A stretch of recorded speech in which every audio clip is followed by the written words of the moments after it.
السلام علیکم۔ تمہیں پتہ ہے تمہارے پاس ایک بہت قیمتی چیز ہے جو بہت کم لوگوں کے پاس ہوتی ہے۔ اللہ وہ چیز بس انہیں دیتا ہے جنہیں پسند کرتا ہے اور اپنے قریب کرنا چاہتا ہے۔ پتہ ہے وہ کیا ہے؟ دوسروں کی تکلیف کا احساس، دعا کی توفیق، دعاؤں کا جواب نہ ملنے کے بعد یقین اور صبر، اور یہ بہت خاص چیزیں ہیں۔ اگر تمہارے پاس ان میں سے کوئی ایک بھی چیز ہے تو تم بہت امیر ہو، اللہ کے پسندیدہ ہو۔ اگر یہ نہیں ہے تو تم خالی ہو۔ زندگی آزمائشوں کا سمندر ہے۔ کسی سے لے کر آزمایا جاتا ہے، کسی کو بے تحاشا دے کر آزمایا جاتا ہے۔ بس کہیں صبر کی اور کہیں شکر کی آزمائش ہوتی ہے۔ تم صرف یہاں کی عارضی جدائی سے ڈر جاتے ہو، جبکہ مجھے میرے رب کا فرمان یاد آتا ہے تو میں محبت کرنا ہی بھول جاتی ہوں۔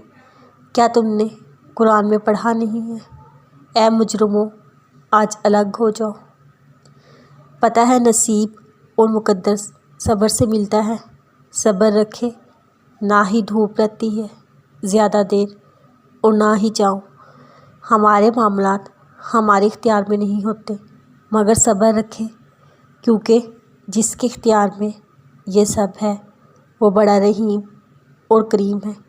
ہمارے رب نے ہمارے حق میں بہت کچھ بہتر لکھا ہوا ہے، بس تھوڑا صبر کر لیں، باقی اللہ سنبھال لے گا۔ روحانیت کا اور سچ کا جواب کبھی باہر سے نہیں ملتا۔ علم باہر کی چیز ہے ہی نہیں، اور نہ ہی یہ انفارمیشن ہے۔ یہ آپ پر لادا نہیں جا سکتا۔ علم کو ہمیشہ اندر سے نکلنا پڑتا ہے، جس طرح ڈول ہمیشہ کنویں کے اندر ڈال کر پانی نکالنا پڑتا ہے، لیکن اس میں بھی ایک شرط ہے کہ اندر جانے والا ڈول خالی ہو۔ اگر وہ بھرا ہوگا تو اس کے اندر پانی نہیں آ سکے گا۔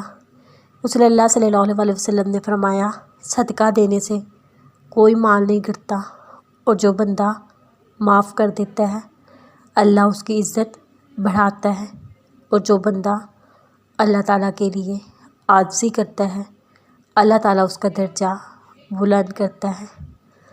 ناقابل برداشت لمحوں میں صبر آ جانا اس بات کی دلیل ہے کہ اللہ تمہیں اس آزمائش کے ذریعے اپنے قریب کرنا چاہتا ہے۔